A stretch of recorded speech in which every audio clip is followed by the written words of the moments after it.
لله رب العالمين والعاقبة للمتقين ولا عدوان إلا على الظالمين وأشهد أن لا إله إلا الله وحده لا شريك له وأشهد أن سيدنا ونبينا وعظيمنا محمدًا عبد الله ورسوله وصفيه وخليله وخيرته من خلقه أجمعين. اللهم صل وسلم وبارك على هذا النبي الكريم وعلى آله وأصحابه ومن دعا بدعوته واستنى بسنته إلى يوم الدين. أما بعد، يقول الله تبارك وتعالى: بسم الله الرحمن الرحيم: ومن آياته أن خلق لكم من أنفسكم أزواجا لتسكنوا إليها وجعل بينكم مودة ورحمة إن في ذلك لآيات لقوم يتفكرون. Respeitados irmãos, estimadas irmãs, neste versículo que acabei de recitar, o versículo do Surat Ar-Rum, Allah subhanahu wa ta'ala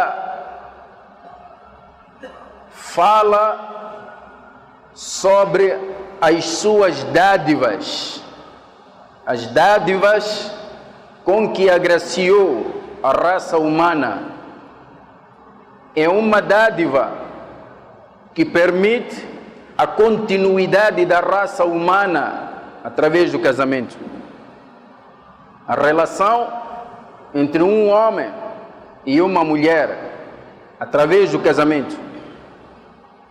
Esta relação e esta união matrimonial constitui um dos grandes sinais da misericórdia de Allah subhanahu wa ta'ala. Wa min ayatihi, e dentre os seus sinais, an khalaqa lakum min anfusikum azwajan. Entre os sinais de Allah está o de haver criado para os homens mulheres da sua espécie, min anfusikum azwajan litaskunu ilayha, para encontrardes nelas o conforto. Estimados irmãos, estamos a falar dos princípios do casamento. O casamento é para trazer conforto, não é para trazer brigas. Quando há brigas, Allah subhanahu wa ta'ala decretou normas de ultrapassar esses conflitos e essas desavenças conjugais. Mas o casamento, em primeiro lugar, é para trazer harmonia, paz.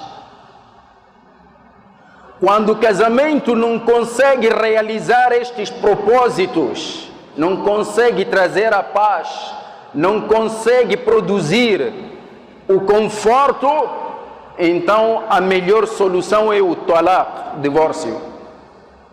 Infelizmente, encontramos pessoas, apesar de terem transformado o seu lar num inferno insuportável, mas não conseguem deixar essa mulher em paz.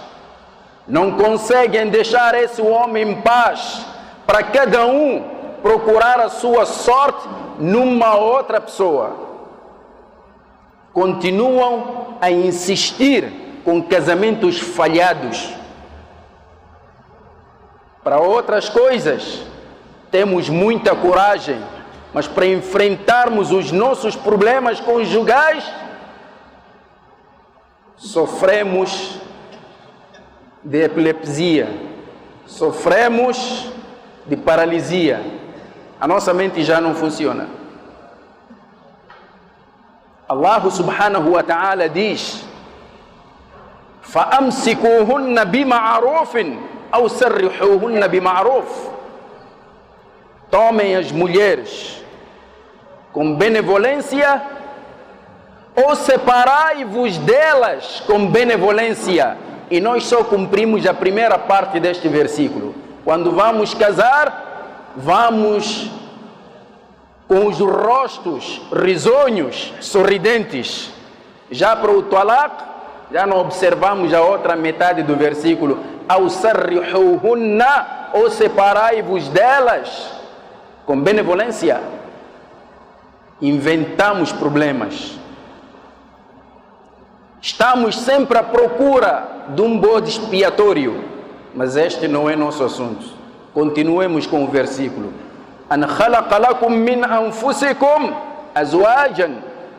Allah criou para os homens mulheres da sua espécie para encontrar nelas e elas encontrarem neles o conforto. Litaskunu ilayha wa ja'ala bainakum, e colocou entre ambos mawaddatan, amizade profunda, cumplicidade, wa rahma, e compaixão. Colocou amizade, cumplicidade, compaixão, amor. Será que nós cultivamos estes valores nos nossos casamentos? A resposta, infelizmente, é um não, mas bem grande. Por causa daquilo que temos acompanhado de vários casamentos fadados ao fracasso. Um casamento pensado desta maneira, um casamento concebido desta maneira, tal como vem no versículo, Allah subhanahu wa ta'ala diz: Inna fi dhalika la ayatin li qawmin yatafakkarun. Nisso há sinais para os sensatos. Nisso há sinais. Esta maneira como Allah permitiu a relação entre o homem e mulher, os valores nobres que são cultivados dentro dessa relação, em tudo isso há sinais para os sensatos. Os que sofrem de insensatez não conseguem observar esses valores todos. Casamento não é um trato comercial. Casamento não é um trato comercial, não é uma transação comercial.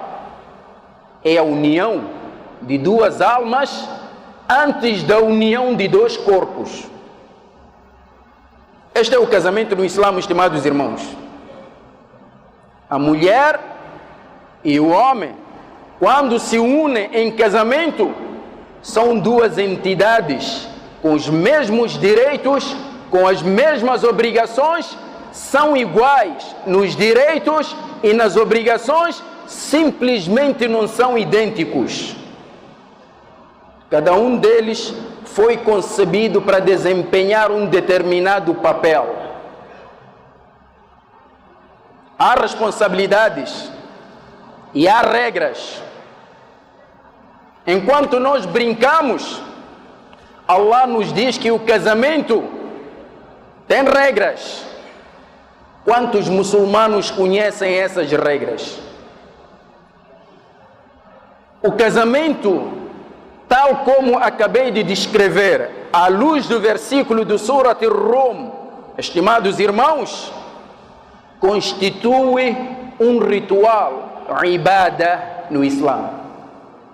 O casamento é um ibadah, uma adoração igual ao salat, ao zakat, ao jejum, ao hajj e outros rituais do Islã.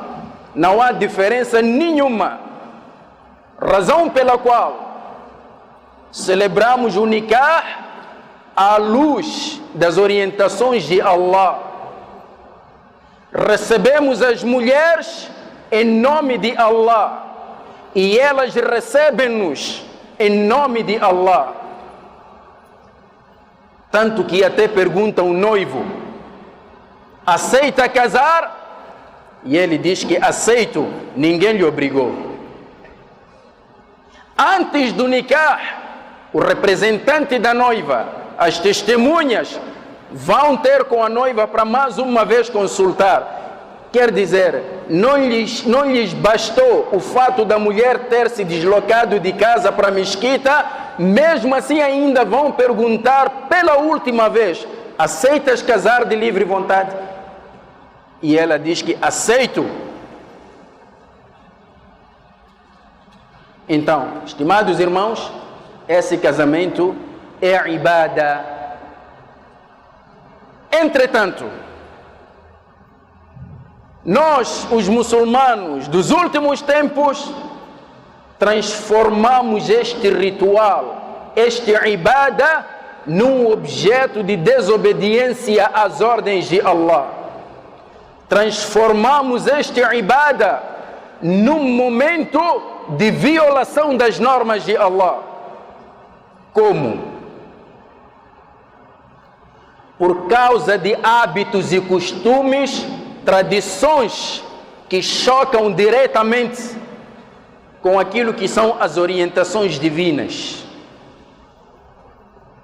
E aí estragamos o nosso casamento. Fica tudo estragado. Por causa desses hábitos, no momento do casamento, as pessoas respeitam mais os seus hábitos e costumes do que as orientações de Allah. E depois dizem que são muçulmanos e a prova do seu Islã fizeram o nikah na mesquita.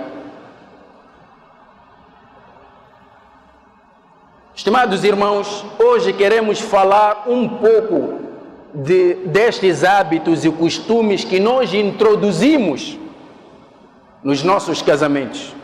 Não são todos, porque também o tempo não nos permite, mas vamos falar de alguns, os mais gritantes.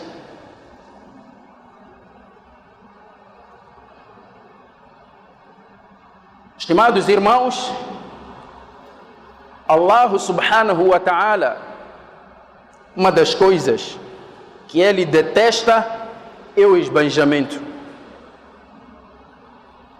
Nabi sallallahu alayhi wa sallam, num hadith, disse o seguinte: Inna Allah yarda lakum thalathan wa yakrahu lakum thalathan. Allah agrada-lhe de vós 3 coisas. E 3 coisas desagradam a Allah.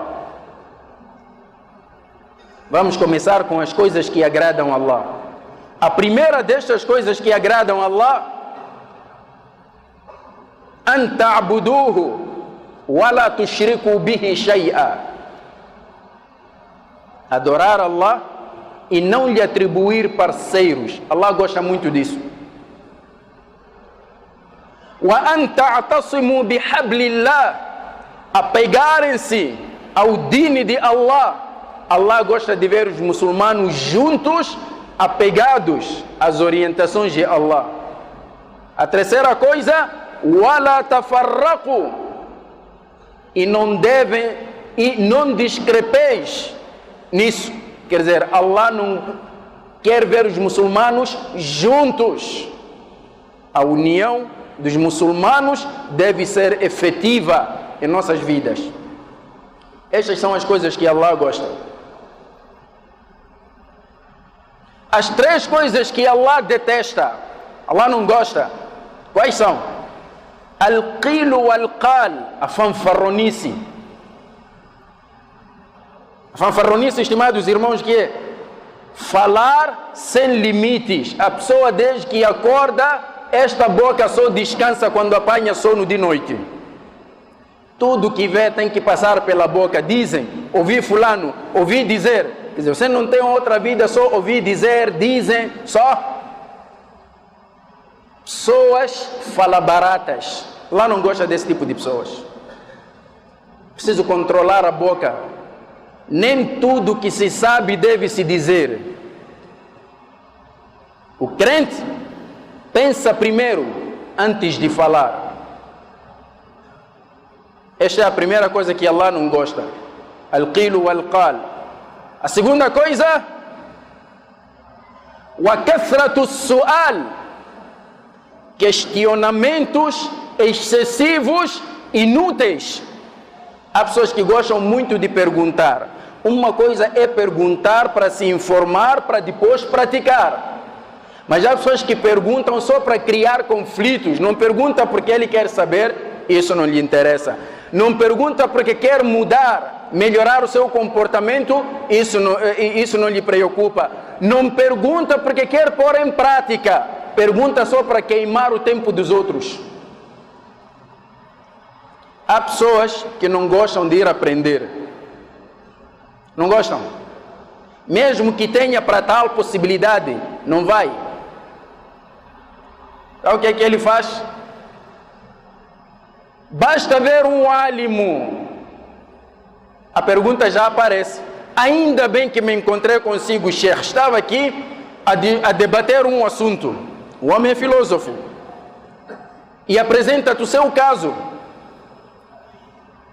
O tempo que ele leva a colocar a pergunta, chegas à conclusão de que ele não estava a perguntar, queria te convencer, já te dá uma palestra. E quando pergunta e recebe uma resposta que não é do seu agrado, já fala mal desse álimo. São esses álimos. Ele já tem uma resposta preconcebida. Quando te pergunta, só quer saber se você concorda com aquela resposta dele ou não. É isso, estimados irmãos. Esta mesma pessoa não tem tempo para ir aprender, para ler. Temos irmãos, gostam muito de receber livros, gostam muito de receber panfletos, mas estes panfletos não é para ler, não é para transmitir lá em casa, vai arquivar só para se dizer que ele tem um livro tal. Mas você sabe o que é que está nesse livro? Nunca leu, não sabe? Mas tem esses livros. Por isso mesmo, este era o comportamento dos judeus. Tinham um Taurat, mas não sabiam o que é que o Taurat estava a dizer. Então Allah, o que é que disse a respeito deles? مَثَلُ الَّذِينَ حُمِّلُوا التَّوْرَاةَ ثُمَّ لَمْ يَحْمِلُوهَا كَمَثَلِ الْحِمَارِ يَحْمِلُ أَسْفَارًا.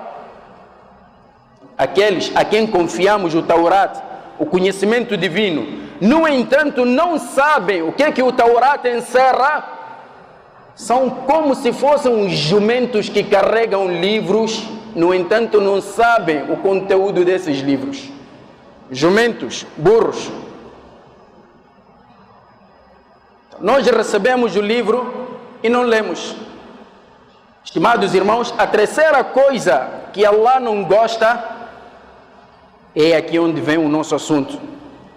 Wa ida'atul mal, esbanjamento, gastos desnecessários, inúteis, gastar para comprar futilidades, extravagância. Allah não gosta. E é isso que a gente faz nos nossos casamentos. Allah fala-nos no Surat Al-Furqan da qualidade dos seus servos crentes e diz: وَالَّذِينَ إِذَا أَنفَقُوا لَمْ يُسْرِفُوا وَلَمْ يَقْتُرُوا وَكَانَ بَيْنَ ذَلِكَ قَوَامًا. São aqueles que quando observam a caridade, dão aos necessitados, لَمْ يُسْرِفُوا, não esbanjam, وَلَمْ يَقْتُرُوا, também não são avarentos, وَكَانَ بَيْنَ ذَلِكَ قَوَامًا, mas fazem-no com moderação. Quando dá na medida certa. Não é agarrado, também não é esbanjador. Então Allah não gosta dos esbanjadores, não gosta dos avarentos, mas gosta dos moderados.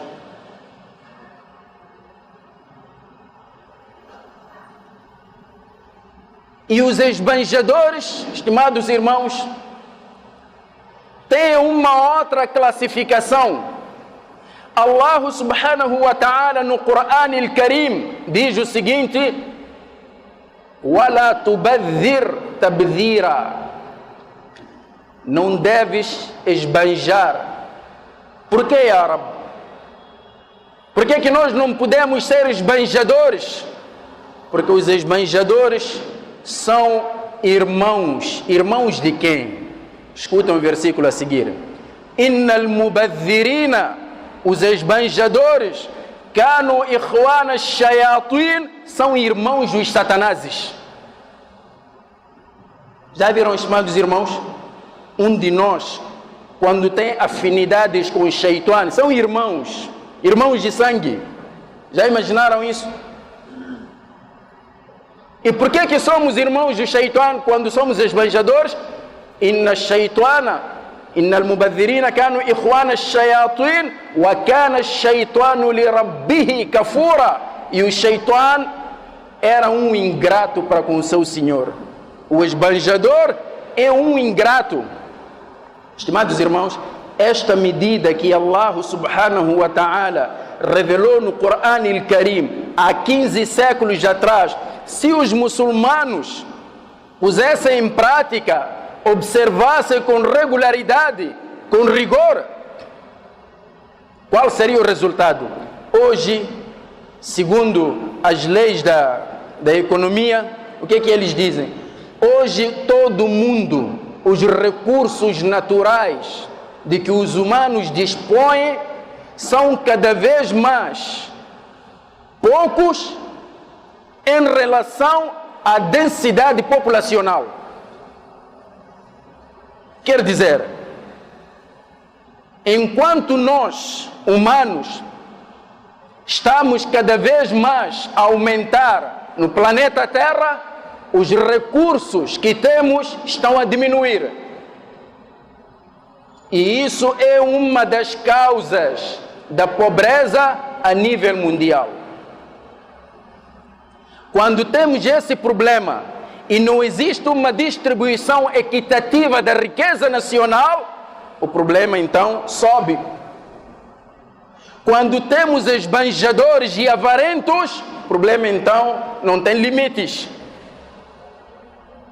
Então fiquem a saber, estimados irmãos, que quando alguém esbanja ou torna-se avarento, está a privar milhares de pessoas inocentes de suprirem as suas necessidades básicas. Já viram princípios da economia que o Corão al-Karim nos dá? Mas os muçulmanos não perceberam este princípio. Vejam até o Nabi alayhi salatu wassalam, o que é que fala sobre o wudu? Mesmo que a pessoa estivesse a fazer o wudu num rio, deve poupar a água, usar o necessário. E temos esses panfletos colados no local do wudu, poupar a água. Mesmo que a pessoa estivesse a fazer o wudu num rio, deve poupar a água. Como é possível, depois de todos estes ensinamentos, termos um grupo grande de muçulmanos esbanjadores nos casamentos? Estimados irmãos, ainda voltaremos para esta questão. Ainda não falamos dos aspectos negativos nos nossos casamentos, mas vou adiantar que um dos aspectos gritantes nos nossos casamentos é o esbanjamento. Tem sido hábito nos nossos casamentos. Na véspera do casamento, quando aparece um moço a pedir a mão de nossa filha em casamento, a família reúne-se e preparamos uma lista. Não sei onde é que ele vai arranjar, mas a verdade é que nós já temos a nossa lista. Naquela lista, artigo número 1, vestido de noiva. Depois, segundo algumas tradições, tem que trazer capulana para a avó, capulana para a tia, capulanas talvez até para defuntos. Tem que trazer isto, mais aquilo, uma lista extensa, estimados irmãos. E eu aposto que dessa lista, se fosse o próprio pai da noiva a comprar, teria reduzido. Mas como é o noivo que vai comprar, não reduz nem mais uma coisa e diz que esta é a tradição da nossa família. Não diz que está no dini de Allah, diz que é a tradição da família. pode ser muçulmano? O vestido do casamento, a desgraça de todos os casamentos. Quanto custa um vestido de casamento? O mais simples, podes encontrar, é o mais barato esse, e o mais simples, sem aqueles caprichos todos, 10 mil meticais. Há pessoas, muçulmanos, que compram vestido de casamento 50 mil meticais. Mandam vir de fora. Estimados irmãos, e sabem aquele vestido onde é que reside a desgraça? É que a noiva vai vestir apenas por algumas horas, não 24 horas. Algumas horas depois arquiva-se ou vai se vender. Depois dizemos que somos crentes, estamos a obedecer a Allah. Assim, acabamos de ouvir que Allah está a proibir o esbanjamento e os muçulmanos dizem que não, as nossas tradições devem prevalecer. E quem vai comprar este vestido é o noivo. O homem ainda não casou, o coitado ainda não casou, mas já está a ter essas responsabilidades todas. Mas quem vai autorizar o casamento é o pai. Por que o pai não prepara a noiva? Por quê? E como não bastasse, tem que ter vestido para o primeiro dia, que é o vestido de noiva, tem que ter vestido para o segundo dia, e esse do segundo dia pelo menos pode apanhar por 7 mil meticais. Certa vez um homem veio ter com o Nabi alayhi salatu wassalam e disse: Ya Rasulallah, inni qad tazawwajtu, eu casei. O Nabi alayhi salatu wassalam disse: Ala kam tazawwajtaha, quanto é que tu deste o mahar? Disse: arba'u awaqin. Aproximadamente estamos a falar de 100 e tal moedas de prata. Não chegam a ser sequer o nisab de prata para o zakat. 100 e tal. Sabe o que é que o Nabi disse?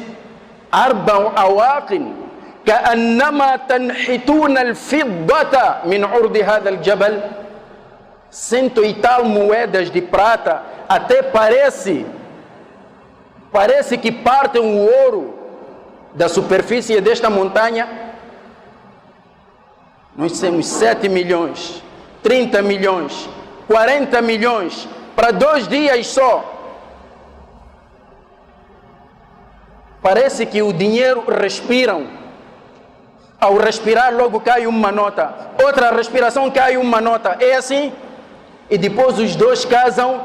Depois do casamento cada um começa a olhar para o outro, porque nem copo tem, nem prato tem, nem casa tem, não tem absolutamente nada, porque tudo que tinham já gastaram naquele dia.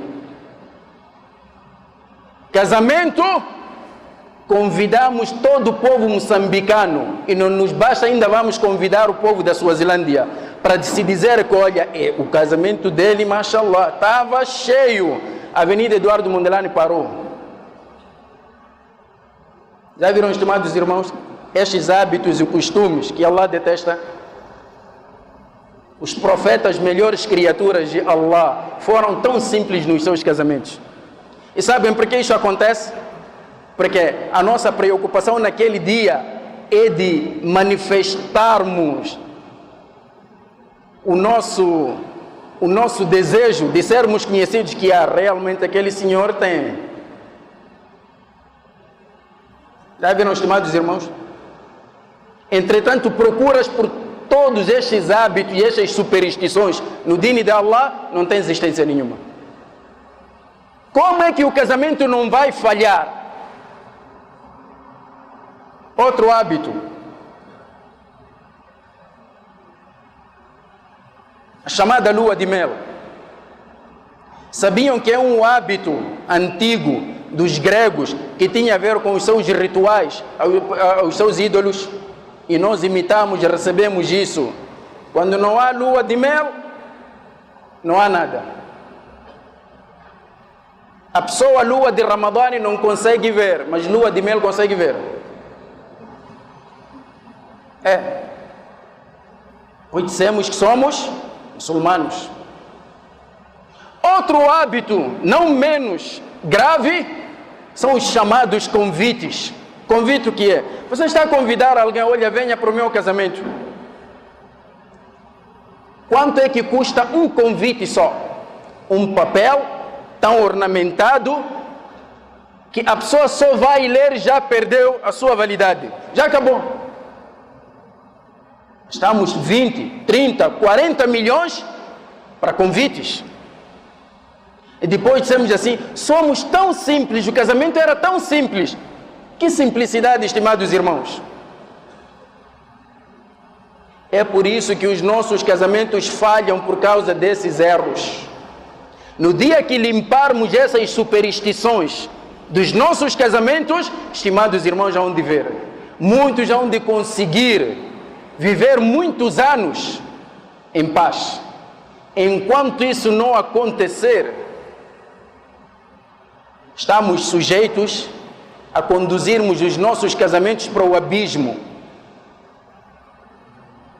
E naquele dia, como não bastasse o outro bid'ah, é a família da noiva que diz que, olha, não pode usar lenço, isso vai estragar o seu cabelo, e é um dia único. Aproveite essa ocasião.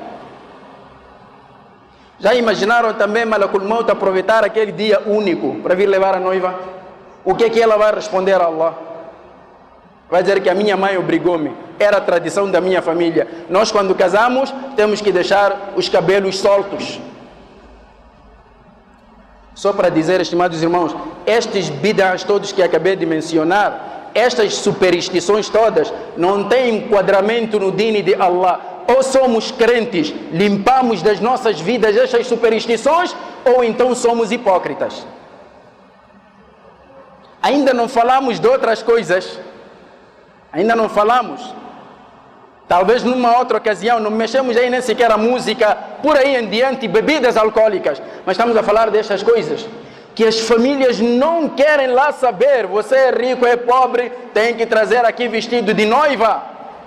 Ele só tem a obrigação de dar o mahar. Por quê? Porque a responsabilidade dele começa só depois do nikah, é que a esposa.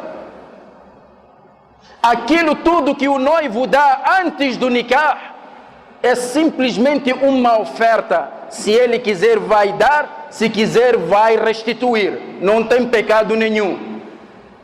Agora, eu paguei 30 milhões comprando tal vestido de nikah para casar, mas apareceu outro que já trouxe um vestido de casamento de 50 milhões. Já me deixaram.